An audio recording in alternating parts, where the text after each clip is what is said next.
गणेश चतुर्थी आने वाली थी और देवयानी जी की बहू मंजरी इस त्योहार को लेकर बहुत खुश थी। देवयानी जी के घर में गणेश जी की पूजा और बाकी के त्योहार बड़े ही धूमधाम से मनाए जाते थे।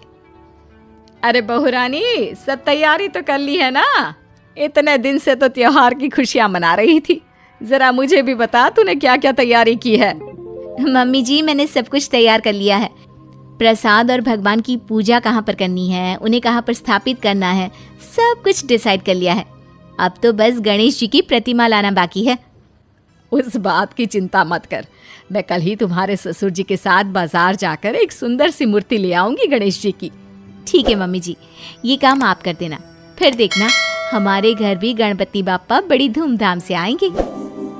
त्योहार आने में अभी 2 दिन बाकी थे। शाम के वक्त, मम्मी जी, मैं जरा अपनी सहेली के घर जाकर आती हूँ, कुछ जरूरी काम था। लौटते में बाजार से सब्जियां भी लेती आऊंगी। अच्छा ठीक है बेटा। मंजरी अपनी सहेली के घर पहुंचती है। उसकी सहेली कहती है, अरे आओ आओ, मैंने ना तुम्हें बहुत जरूरी काम से अपने घर पर बुलाया था। अच्छा बताओ, ऐसी क्या वजह है जो अचानक तुम्हें मुझे यहाँ बुलाना पड़ा? देखो मंजरी, मैं खुद से ही मिट्टी लेकर आई और मैंने उससे गणेश जी बनाए।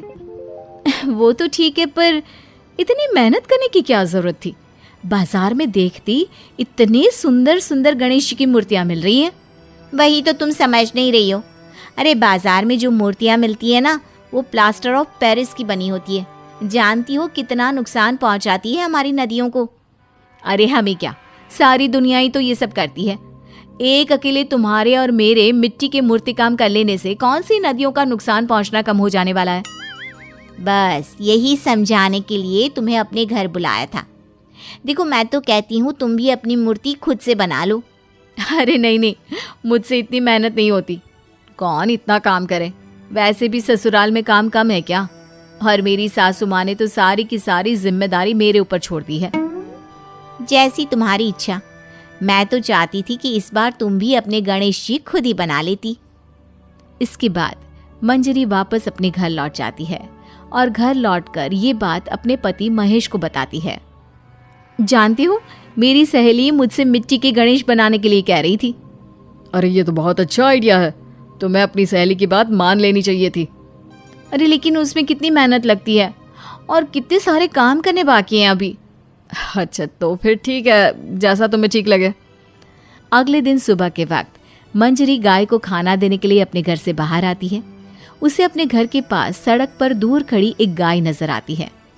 मंजरी उसके पास खाना देने गई। उसने देखा कि गाय वहां सड़क पर पड़े प्लास्टिक के डिब्बे को चबा रही थी और देखते ही देखते वो डिब्बा गाय के गले में जाकर अटक गया।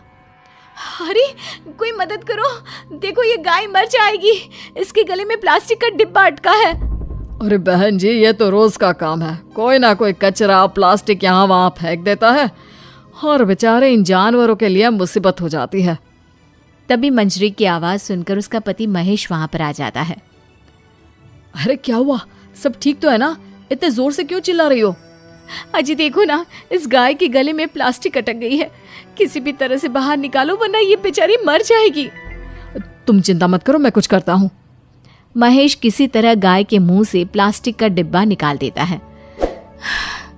ये तो बहुत अच्छा हुआ, आपने बचा लिया, वरना मैं तो देख ही नहीं पाती। त्योहार से पहले अगर गौ माता की मौत हो जाती तो कितना बड़ा पाप पड़ता। न जाने कैसे लोग हैं, ऐसे ही सड़क पर प्लास्टिक डाल देते हैं। हाँ, तुमने बिल्कुल ठीक कहा। अच्छा हुआ तुम दोनों ने उस गाय को बचा लिया, वरना कितना बड़ा पाप चढ़ता। चाहे काम कोई भी करे, लेकिन जानवरों को तकलीफ होती है ना, तो दिल बड़ा दुखता है। मम्मी जी, मुझे लगता है इसीलिए मेरी सहेली मुझे समझा रही थी कि हमें मिट्टी के गणेश जी बनाने चाहिए। अरे नहीं नहीं बहू, गाय को बचाने तक तो ठीक है, लेकिन अब ये नया झंझट मत पालो। अरे कौन बनाए मूर्ति, मुझे तो बिल्कुल भी नहीं आती। अगर तुम बना सकती हो तो ही ये काम करना। बनानी तो मुझे भी नहीं आती मम्मी जी, लेकिन आज गौ माता की जो हालत देखी ना, उसे देखकर लग रहा है कि मेरी सहेली बिल्कुल सही कह रही थी। माँ और मंजरी, तुम दोनों को इस बात की चिंता करने की जरूरत नहीं है। ये काम तुम मुझ पर छोड़ दो। लेकिन क्या करने वाले हो आप? हाँ बेटा, जरा हमें भी तो बताओ क्या करने वाले हो। माँ बस आप ना शाम तक का इंतजार करो, फिर देखना। मंजरी और देवयानी जी को कुछ भी समझ में नहीं आता, लेकिन वो महेश के कहे अनुसार शाम होने का इंतजार करती है।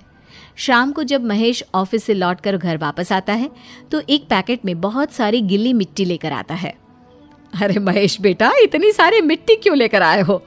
माँ, ये इको फ्रेंडली गणेश जी बनाना था ना, इसलिए। हाँ, लेकिन बहू ने बताया था ना कि उसे बनाना नहीं आता, और मुझे तो बिल्कुल भी नहीं आता बेटा। माँ, मैंने उसका इंतजाम भी कर दिया है। वो भला कैसे? ये देखो, YouTube पर अच्छी तरह से दिखाया हुआ है कि मिट्टी से गणेश कैसे बनाना है। अब हम दोनों मिलकर मिट्टी के सुंदर से गणेश बनाएंगे और अपने एनवायरनमेंट की सुरक्षा करेंगे। YouTube का वीडियो देख देख कर महेश और मंजरी ने गणेश जी की बड़ी ही सुंदर सी प्रतिमा बना ली। मंजरी ने अपने मोहल्ले की कुछ औरतों को भी वहां पर बुला लिया और उन सब ने मिलकर गणेश जी की खूबसूरत प्रतिमाएं बनाई। अरे वाह बेटा, ये भी खूब रही। भला हो उस गौ माता का, जिसकी हमने जान तो बचाई, पर बदले में वो हमें कितना अच्छा ज्ञान देकर गई। बिल्कुल ठीक कहती है मम्मी जी। और देखिए तो, इस बार वाले मेरे भगवान हर बार के भगवान से कितने ज्यादा सुंदर है।